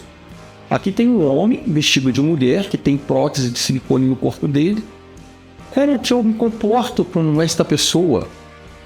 Doutor, né? Advogado, vamos dizer assim, né? E como o senhor falou, esse medo, até mesmo a questão, vou ser processado por isso aqui, ele acaba nem envolvendo e também não acolhendo, né? Você colocou a igreja numa balança? Exato, porque assim, da mesma forma que se um dia vier um processo para cima da igreja, porque a igreja acredita que família é homem casado com mulher e filhos, e lá fora não querem que seja mais isso, então a igreja pode ser perseguida por isso também. Por falar o conhecimento que tem de Bíblia, de acreditar. Como pode ser perseguida por acolher pessoas que voluntariamente buscam por ajuda para deixar esses locais de distorções na sexualidade, né? Mas ela não pode se omitir, ela vai ter. Ela precisa falar a verdade. E essa verdade pode ser dita com graça, com amor. Quem vai decidir ficar ou não é essa pessoa. Eu tenho visto nas igrejas pelo Brasil que uma igreja particular, que chegava uma dupla, né, eu não falo um casal, né, de homossexuais, uma dupla de homossexuais, um exemplo, 2 homens, chegavam de mãos dadas na igreja. A igreja sabia, entendia, o pastor preparou a sua membresia, porque falando de sexualidade, falando dessas questões, eu faço uma conferência para isso, né, alguns aqui estiveram lá, a conferência Sexualidade, Verdade e Graça. Então, assim, a igreja pode ser preparada para acolher estas pessoas. O senhor vai quantas vezes no ano, pastor? Eu estava fazendo uma vez por ano. Se tudo der certo, vai ser 2 vezes por ano lá na PIB, Curitiba. E a igreja, entendendo que é ali que essas pessoas precisam estar, então, assim, essa dupla de rapazes foi para a igreja. Um se arrependeu. Acabou com o relacionamento com outro rapaz. E veio. Mas eles tiveram a oportunidade de estar dentro da igreja ouvindo a pregação. Que talvez não falou de homossexualidade, talvez falou de Jesus Cristo, talvez falou de, sei lá, né, de alguma passagem bíblica. Impactou o rapaz. Interrompeu o relacionamento dele. Mas eles foram acolhidos. Né? Então, mas isso gera um desconforto na igreja, tá? Quando entra 2 mulheres de mãos dadas, que você vê que uma é mais masculina que a outra, gera um desconforto. né? Como que eu vou caminhar com essas duas aqui? Eu tiro da igreja, eu falo para elas, aqui dentro não pode ficar de mão dada. Qual ministério elas vai? Exato. Então, assim, nós precisamos entender como caminhar com essas pessoas, né? Rapidamente, uma questão aí também que envolve a parte jurídica, Rodrigo. 2 homens casados, porque hoje, né, a lei ampara, né, Casados entre si. adotaram uma criança, mas ele foi impactado pela palavra, e o outro também foi, e romperam o casamento deles. Eles se separaram. Olha que interessante, né? Hoje nós temos separação, divórcio entre pessoas do mesmo sexo. Mas tinha uma criança e uma menina. O que fazer com essa menina? Hoje os 2 convivem, divorciados, tem guarda compartilhada. Mas os 2 aceitaram a Cristo. E Deus trabalhou de tal forma na vida dele que ele não queria ficar sozinho, ele casou com uma mulher. Mas tem uma guarda compartilhada com um homem, que ele foi casado com esse homem. Então, um outro ponto também é assim, pessoas que estão vindo para as igrejas, na fala delas está assim, olha, eu sou casada, é uma mulher falando, eu sou casada com outra mulher. Se eu me assustar com essa fala, eu posso perder essa mulher. Então, assim, a fala que esta demanda está trazendo, vem isso aí. E nós precisamos entender que a graça e a verdade podem trazer luz na vida dessas mulheres. Mas essas famílias chamadas do século XXI existem. Travesti casado com um homem trans que é uma mulher, criança nascendo dessas uniões homossexuais e transexuais. E eles trazem essa verdade, nós somos uma família. Então, quer dizer que se eu estou evangelizando, pode ser que eu tenha dentro da minha igreja uma família do século XXI que traz a verdade deles, que vão ser impactadas pela minha verdade, a verdade bíblica. Então, assim, eu não sei como Deus vai fazer, mas Ele está fazendo. Essa questão da igreja, né, que esse é o nosso viés, né, aqui, né, nós estamos buscando uma forma de orientação para as igrejas, para que, e esse foi o motivo desse podcast, que as igrejas conheçam o seu trabalho, que elas tragam esse trabalho para dentro das igrejas para acolher as pessoas que estão em conflito com a sua identidade sexual e não litigar necessariamente com elas, né, pastor? Diante disso, que as igrejas têm que estar preparadas, elas têm que conhecer, e a própria palavra fala que a gente acaba sofrendo por falta de conhecimento. Esse povo, ele padece por falta de conhecimento. Então nós temos que buscar esse conhecimento, nós temos que aprofundar o conhecimento sobre a realidade que nos cerca hoje, mas com amor, não com conflito, né? Jesus não ensinou isso aqui, vai lá, esse povo que está falando contra vocês, e entra numa litigância, entra numa briga com eles, não. É a ideia do vem cá, vamos acolher, vamos respeitar, é tudo isso que o Senhor passa. E a gente fala dessa ideia da igreja estar acolhendo. Pastor, o senhor estava falando para nós, eu participei aí de seminários, e tive conversas particulares contigo também, com a nossa equipe, e o senhor falou assim, olha, Rodrigo, eu tenho um trabalho de discipulado com pessoas que estão nessa condição de transexual ou travesti, não me recordo exatamente, mas elas não querem necessariamente ir para dentro da igreja. Mas o nosso trabalho é de orientação para esses que também não querem ir, mas elas dizem assim para o Senhor, eu quero conhecer Jesus, mas eu não quero ir para dentro da igreja. Eu queria que o Senhor faça um pouco desse trabalho também, para que as pessoas que estão na liderança das igrejas hoje possam entender que não necessariamente alguém quer ir sentar lá no banco, você vai atender aquele, mas você também tem que estar aberto para o ID.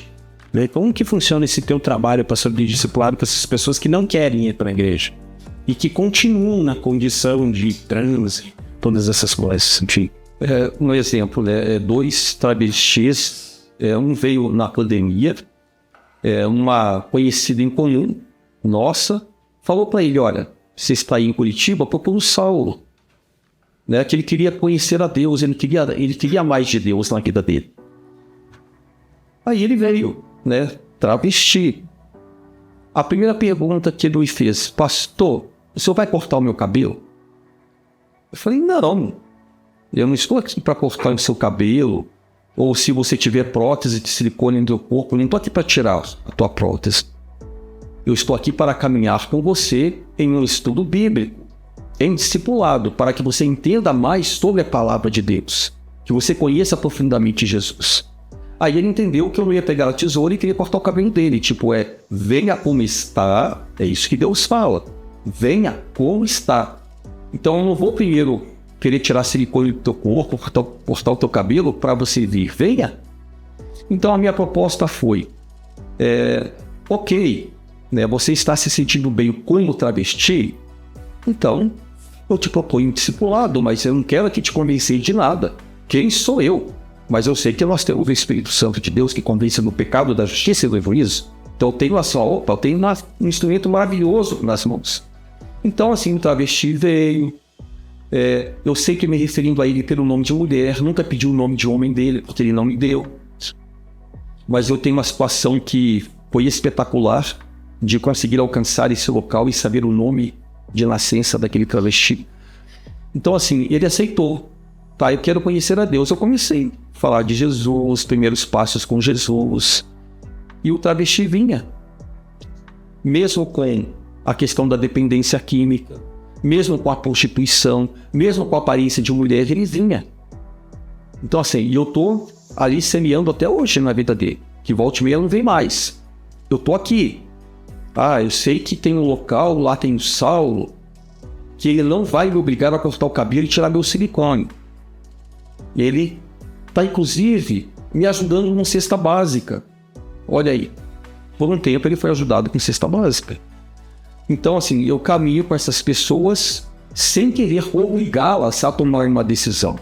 Né? É o Espírito Santo de Deus que vai fazer. E esse mesmo travesti foi na igreja, num local onde eu trabalho com aconselhamento, do jeito que ele estava. Vestido de mulher.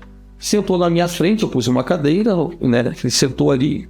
A pergunta que eu fiz para ele foi, no exemplo, tá? Não é o nome dele. Maria, como que você está? O que você tem passado? Ele começou a chorar. Porque alguém dentro de uma igreja parou para ouvi-lo. E ali aquele travesti pôde abrir o coração e chorar. E eu entendi o porquê ele estava vivendo como travesti. Porque ele não nasceu para ser travesti, para viver como travesti. Mas ele foi por conta da história dele. Por conta da construção da sexualidade e da identidade dele. Mas eu propus isso uma caminhada. Um outro também, que dentro do Bússola, eu entendi que é preciso ter um grupo de discipulado para acolher essas pessoas, que não é grupo de apoio, porque elas não querem deixar. Mas elas querem conhecer a Jesus, querem conhecer a Bíblia. Acolho no grupo de discipulado. Estou lá com um travesti que quer aprender de Deus, mas não quer deixar a travestilidade, porque se sente bem assim, bem do discipulado. E como o senhor disse, lá na frente quem vai convencer com o Espírito Santo. E se nós pegarmos nesse contexto, não só trazendo para a homossexualidade, mas como eu disse, as escolhas são individuais e pessoais. Eu tenho lá o vício do cigarro, é uma escolha. Se eu quero manter fumando, ou eu descobri diante da palavra de Deus, não, eu não quero mais isso para mim. Eu tenho lá o vício da mentira, viveu mentira a vida inteira. Na história de Jacó, sempre mentira, até que se tornou Israel, um novo nome. Quer dizer, essa decisão não parte de mim como pastor de mudar o Senhor, mas parte do Senhor de seguir aquilo que o pastor está me discipulando, eu quero para mim. Eu me encontrei nisso, nessa verdade. Né? E eu creio que dentro desse contexto, como você se descobre, mas você tem essa oportunidade de ouvir, porque alguém senta e dá os seus ouvidos para deixar você falar. E te ajudar a tirar suas dúvidas, te ajudar a direcionar o caminho que é Jesus ali. Né? Isso fortaleceu a mudança, da transformação, da ressignificação daquele homem. Né? Por quê? Ele está ouvindo a palavra. A palavra vai bater. Como a gente coloca aqui, né? A igreja não se omite em falar a verdade. Ele ouve a verdade, ele escuta a verdade. E ele vai entender Se ele quer ou não essa verdade para ele. Como o senhor disse, eu quero Cristo para mim. É uma escolha. É uma escolha. E neste caso que eu trouxe, né? A pessoa que vai decidir, mas eu tenho discipulado com ela, mesmo ela não querendo deixar a clandestinidade. Aí uma situação de uma mulher que viveu como um homem trans. Então, assim, começou com algo meio masculino, nasceu barba em todo o corpo dela, ficou com uma aparência de homem. Até a voz vai engrossando. Esta mulher que viveu com um homem trans foi acolhida numa igreja e as mulheres da igreja caminharam com ela, com a aparência de homem, porque tiveram um olhar além do arco-íris.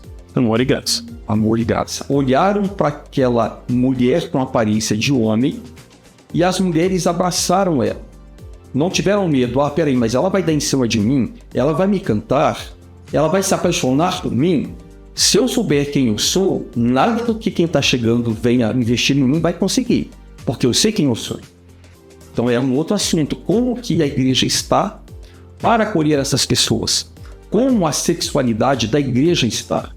Desculpa, pastor, só fazendo um adendo, né, nesse exemplo que o senhor está dando. O senhor fala também daquele homem transexual que fez a cirurgia, fez a mudança no seu corpo e depois ele volta para dentro da igreja. Menciona isso também dessa forma. Eu vou anotar aqui para não esquecer. É importante. Uma outra situação que eu vou trazer um nome fictício aqui. Nossa, por favor. Tem um travesti aí no país me descobriu. E soube que dentro do BUS só tem um grupo que acolhe travestis e transexuais. Ou seja, um grupo de apoio que acolhe homens e mulheres que livremente buscam por ajuda para voltar ao corpo de origem.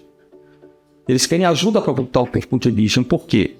O SUS, Sistema Único de Saúde, ajuda eles se transexualizarem. Pagam tudo. Passagem de ônibus, hotel, ajuda com tudo. Então, assim, se aquele homem quer viver como mulher, quer mudar a aparência externa dele, o SUS paga tudo. Mas se ele se arrepender e querer voltar ao corpo de origem, o SUS não reconhece. Acha que eles têm um problema mental. Mas se arrependeu. Então, o Grupo Jordão acolhe travestis e trans. E um deles, um exemplo, chegou lá no meu WhatsApp, Maria. E eu olhei a foto e falei, olha, parece um travesti. Marquei uma data e horário para aconselhar e conhecer a Maria, porque é o nome que apareceu ali. E a Maria veio ao primeiro encontro de aconselhamento. Apareceu uma mulher, eu percebi que era geneticamente homem, e eu perguntei assim, olá, o meu nome é Saulo, sou aqui da igreja, como que você me conheceu? Por qual nome eu posso te chamar? Maria. Então, ok, sempre chamei de Maria. Eu não fiquei ali cutucando, mas qual é o seu nome de homem? Essa não é a tua identidade, você está em pecado. Não. Ok, Maria, eu expliquei o grupo de apoio Jordão, que a gente caminha 9 meses com essas pessoas, em todos os grupos do mundo, só 9 meses. E a Maria veio. Eis que, em determinado momento, surgiu Zaqueu, lá no estudo. E eu falando ali que Zaqueu, um cobrador de impostos, ele soube que Jesus ia passar naquela cidade, ele correu, mas não conseguiu espaço porque tinha tanta gente, aí ele viu uma árvore, subiu naquela árvore e ficou esperando Jesus passar. Eis que Jesus passa, para e fala, Zaqueu, desce depressa porque hoje eu quero estar na tua casa. Aí a Maria ouvindo isso, eu falei assim, Maria, vem cá. Se fosse você passando, né, se fosse você que soube que Jesus ia passar naquela cidade, você correu para ver Jesus, porque é o que você está fazendo aqui, você está vindo para o grupo de apoio porque você quer Jesus na sua vida. E você subiu na árvore, Jesus passou e parou e olhou para você. E qual nome ele te chamaria? Aí, Maria ficou pensando. João. Eu consegui. Eu não. O Espírito Santo conseguiu. Não fui eu. Ele só tinha um local ali seguro para acolher. João. E ali eu perguntei, e o outro coordenador, a partir de agora, nós podemos te chamar de João? Pode. Então, nós precisamos oferecer esse local. Então, assim, mas para ele era muito estranho ser chamado de João, porque durante toda uma história era Maria. Ele precisou se acostumar em ser chamado de João. Decidiu tirar a prótese, né? Um outro trabalho de igreja ajudou ele por recurso financeiro para tirar a prótese. No Bússola hoje, nós temos assim uma forma de ajudar essas pessoas a voltarem ao corpo de origem, mas pessoas que estão realmente arrependidas, elas que estão pedindo, não nós estamos obrigando ninguém a nada. Então, assim, nós fazemos isso, de ouvir, oferecer um local de escuta, caminhar com esses homens e mulheres. Mas aí tem uma outra questão. E aquele que não é travesti? Que o travesti, um exemplo do homem travesti, ele tem o órgão genital dele de homem, ele não fez a cirurgia. Aquele que fez a cirurgia, que se identifica como mulher trans, fez a cirurgia e não tem mais um órgão genital masculino, tem uma vagina construída por cirurgia plástica. Como acolher na igreja aquele homem que chega com a aparência de mulher, que tem prótese de silicone, e ele tem uma vagina construída por cirurgia plástica.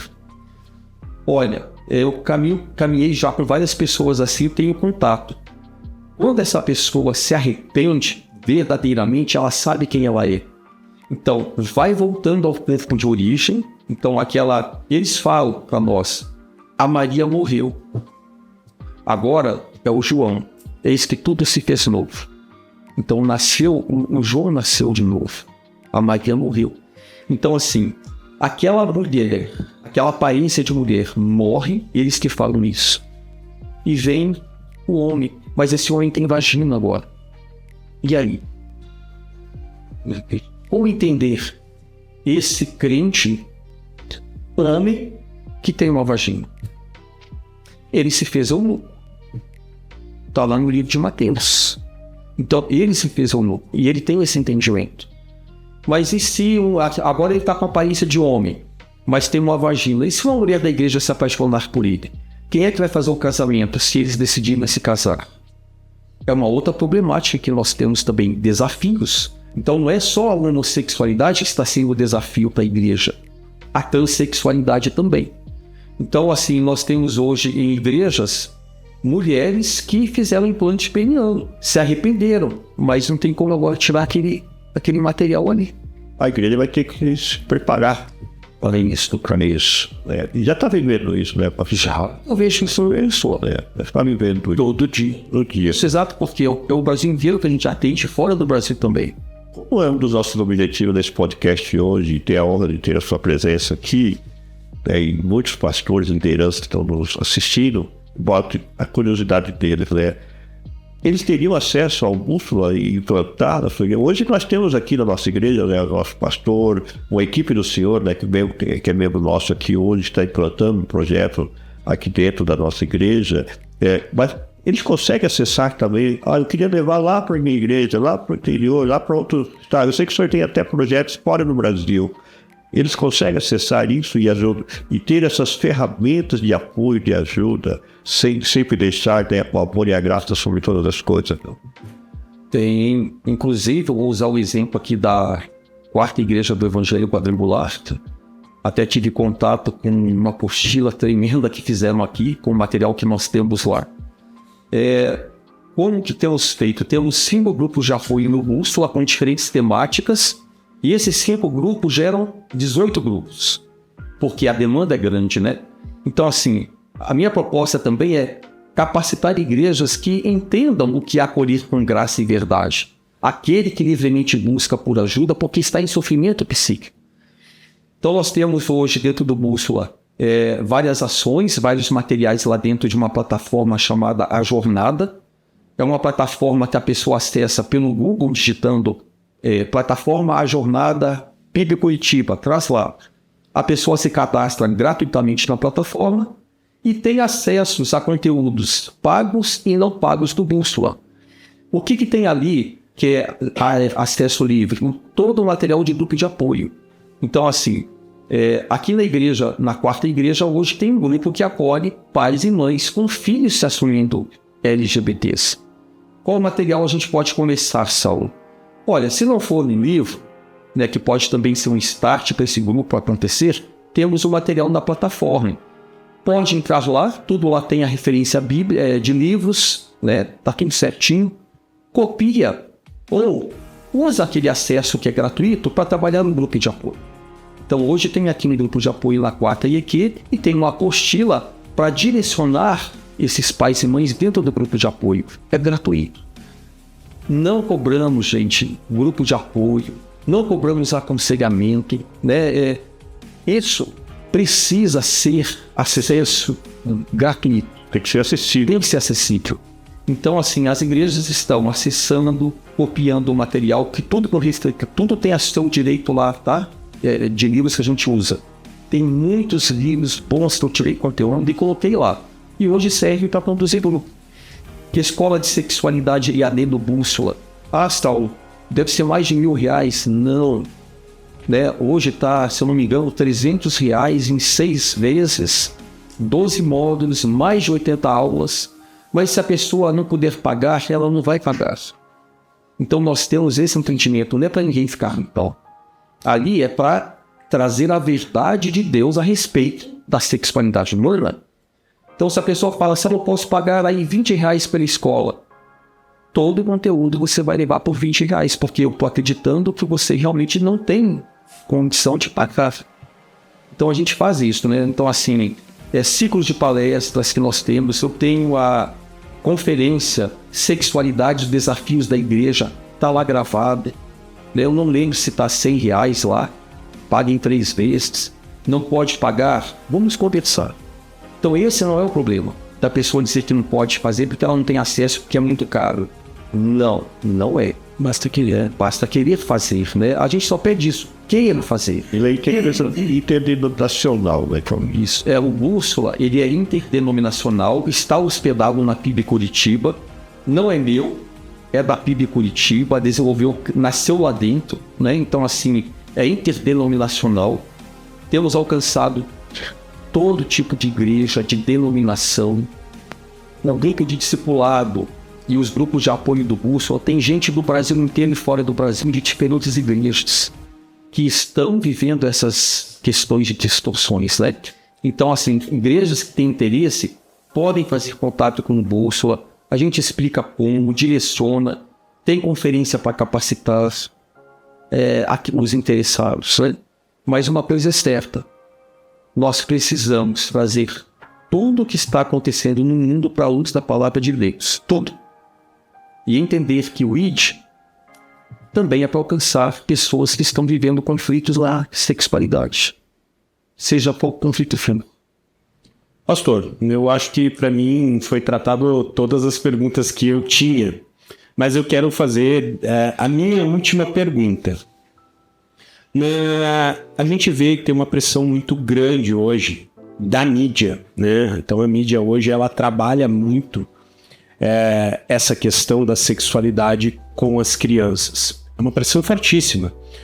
Os nossos filhos eles estão assistindo televisão e hoje muito é internet.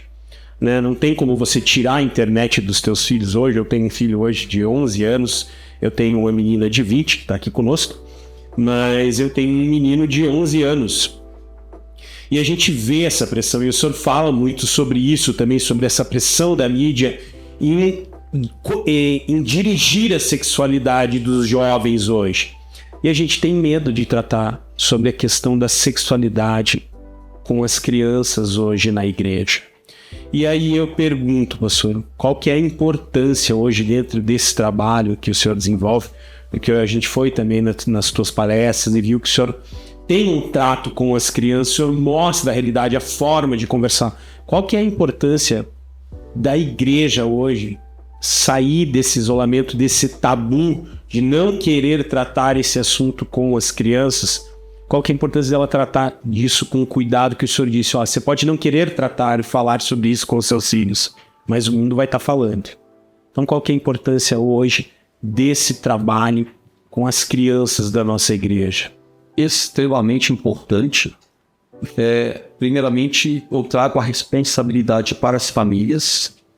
Então, as famílias precisam falar de sexualidade e identidade para as crianças que têm dentro de casa. Até falo em palestra, sexualidade na infância e adolescência, prevenção. As igrejas podem ajudar, as igrejas têm muito instrumento para ajudar as famílias a entenderem que precisam trabalhar a prevenção para que crianças não tenham conflito na identidade. Isso é importante demais. Porque a mentira está chegando primeiro. Então a mentira sobre sexualidade, sexo, identidade está chegando primeiro na creche, nas escolinhas infantis, nos colégios, está chegando primeiro. Então as crianças estão aprendendo a questionar o seu sexo biológico. As crianças estão aprendendo todos os tipos de gênero que tem. Então outra questão que a gente tem que deixar claro aqui o ser humano não tem gênero, ele tem sexo. Eu posso dizer, eu faço parte do gênero humano, mas eu vou falar assim, olha, o meu gênero é masculino. Não, o meu sexo é masculino. Então é outra questão que tem que ficar clara. Gênero abre possibilidades, mas as crianças estão aprendendo que elas têm gênero. Aonde? Propagandas, novelas. Infelizmente o povo crente assiste muita novela. Estão aprendendo na propaganda de TV, filmes infantis, até mesmo aqueles com a letrinha L de verde dizendo que é livre e está tudo certo. Cuidado, os pais têm que estar em alerta. Então a família não está entendendo o que é falar de sexualidade porque acha que falar de sexualidade está falando de sexo, então é abuso. Mas as famílias não sabem também porque tem vergonha ou não sabe falar sobre sexualidade para as crianças. Então vamos ensinar, a igreja pode ajudar. Tem conferências, seminários, de repente um seminário para famílias onde se fale da questão da sexualidade. Um exemplo, como nós não sabemos, nem em casa nem na igreja falar sobre essas questões. Nós estamos fazendo, mas precisamos fazer mais. Então, no livro que eu li, um garotinho chegou da escola, 8 anos, 7 anos, e perguntou para a mãe, o que é sexo? Pegou ela de surpresa. E ela não sabia o que responder. Ela sentou, ficou 45 minutos falando para o garotinho sobre o namoro dela com o pai do menino, como foi a lua de mel, como que o órgão foi fecundado pelo esperma. O menino não entendeu nada daquilo, mas ele fez uma pergunta, o que é sexo? Passou 45 minutos, a mãe, filho, por que você quer saber o que é sexo? Mãe, lá na inscrição do futebol tem uma pergunta, qual é o teu sexo, M ou S? É só isso. Mas o adulto não sabe lidar com a própria sexualidade, não sabe a diferença de sexualidade e sexo. Tem medo. Tem medo, tem vergonha. Então assim, aí o adulto se cala. Aí, lá fora tá falando a mentira. Aí a menina chega em casa e fala pro papai e mamãe crente criado na igreja, por que casamento é só homem com mulher, não pode ser mulher com mulher? E a menina fala, mãe, eu sou menino. Isso está acontecendo muito. Crianças, filhos de crente em conflito. Porque o menino está chegando em casa e falando para a mãe e para o pai, eu sou menina. E inclusive já sabe o nome que quer ser chamado de menina. Por quê? Aonde tudo começou na vida dessa criança? Começou com as mentiras que está ouvindo o tempo todo. Com as pressões que as crianças estão sofrendo o tempo todo. Um exemplo da mentira chegando primeiro, né? É uma criança que está lá na frente do filminho de fada. E lá no final do filme da fada, em 5 segundos, mostra um menino fazendo balé, vestido de menininha, com um arquinho de menina na cabeça. Passou uma mensagem em 5 segundos. A criança viu e o menino vai entender que ele pode ser assim. Então, não podemos deixar a mentira chegar primeiro. Nós adultos somos os responsáveis de trazer a verdade para as crianças, principalmente que têm conflito na identidade, já estão sinalizando. Eu comecei a sinalizar com 5, 6 anos. As pessoas viam. mas elas não sabiam o que fazer. Então nós precisamos falar de sexualidade no culto de domingo de manhã, no culto de domingo à noite, sexualidade. Por que não? E as famílias estão em grandes desafios. As famílias estão perdidas também em seus papéis. Eu tenho falado no final de algumas palestras: ame, volte para casa. Ame, devolva a saia para as mulheres. Aí elas ficam felizes, né? Porque elas querem esse homem nesse lugar. Mas eu falo: mulheres, voltem para casa. Devolva a saia, devolva a calça para os homens. Assumam o seu papel. Mas eu não quero dizer para ninguém largar emprego. Estou dizendo assim: volta para casa sabendo que você é homem, que você foi identidade, você é pai, você é marido, mulher. Volte para casa entendendo o teu papel. Você é mulher, mãe, esposa, para que as crianças possam olhar e ter referência. Opa, aqui tem uma identidade. Porque, também respondendo a pergunta, na fase dos 3 a 5 anos, eu não sou psicólogo, mas eu li muito a respeito, eu trago informação para as pessoas terem conhecimento. Então, assim, um garoto de 3 a 5 anos, ele começa a ter contato com essa questão da sexualidade, porque ele vê que tem algo ali no corpo dele e ele começa a mexer ali no pênis dele. Se o adulto não entender que faz parte da construção da sexualidade do menino, vai interferir de uma forma errada. Talvez vai dar o tapa na mão do garoto, tira a mão dessa coisa suja e imunda. O garoto vai entender que aquele lugar do corpo dele é sujo, é imundo e dá tristeza para papai e para mamãe. Olha a distorção sendo lançada na infância pela própria família. E este menino, ele precisa sair da mãe e correr para o pai. Na ausência do pai, quem é esse homem? Porque ele se identificou com a mãe, mas agora ele precisa de alguém que seja referência. Que seja a referência dele. Ele vai olhar para este pai, vai entender que ele é menino. Esse pai vai dar segurança social para ele, apoio moral para ele. Então ele vai olhar no pai e se identificar com o pai. E a menina vai olhar para este homem e ela vai querer casar com alguém igual o papai. Porque ela aprendeu a ter troca afetiva com o sexo oposto através do pai. Mas aí eu volto, como que as famílias estão? Está tudo junto e misturado. Então a igreja tem grandes desafios. Ensinar o homem e a mulher a voltar ao seu papel. Minha esposa leu numa revista há uns 10 anos atrás ou mais, de um médico que não é cristão.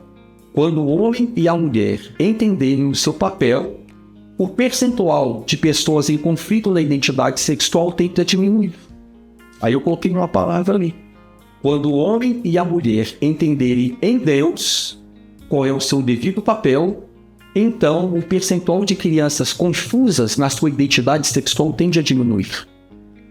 Papéis. Então nós podemos falar de feminilidade na igreja, de masculinidade. Você vê meninas que não sabem sentar, meninos que não sabem se vestir. Hoje nós temos uma época de homens efeminados, homens que se idolatram, né, um metrosexual. Então, assim, as figuras foram destruídas. Nós que precisamos voltar para casa. Voltar às origens. Às origens. A identidade lá no paraíso.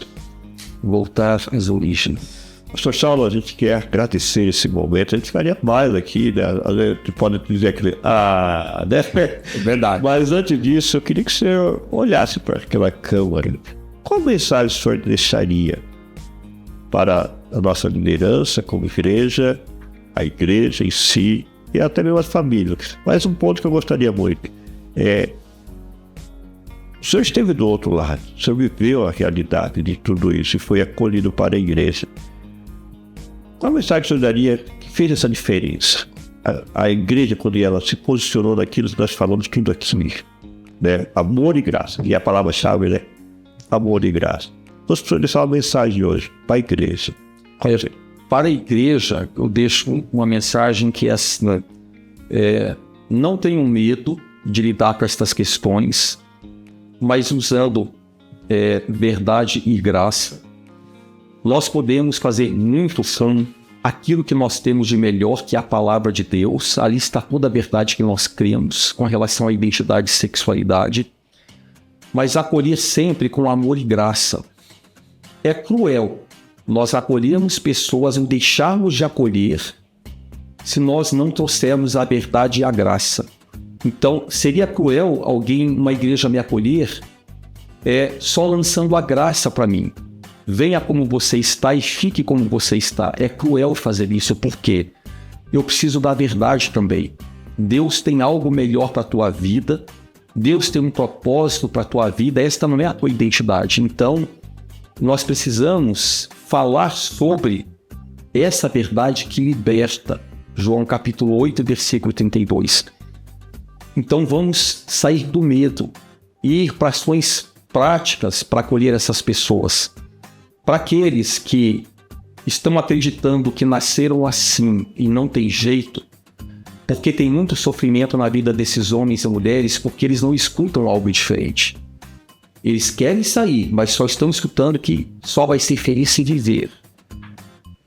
Porque é uma vez assim, sempre assim. Em Salmos 139, versículos do 13 ao 16, diz assim: Pois tu formaste o meu interior, tu me teceste no ventre de minha mãe, graças te dou, visto que de modo assombrosamente maravilhoso me formaste.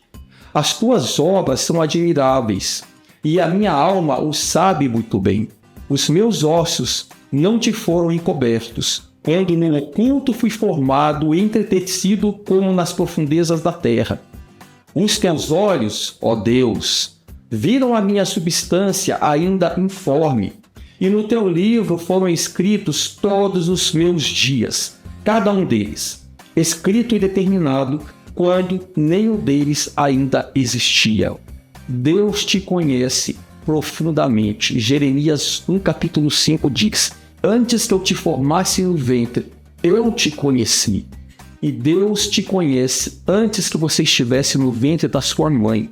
A vida tem um propósito e tem uma identidade muito bem firmada em Cristo. Ser filho ou filha muito amado de Deus. Esta é a verdadeira identidade. Essa palavra que eu deixo de esperança. E que as igrejas se capacitem para lidar com esses temas e acolher essas pessoas.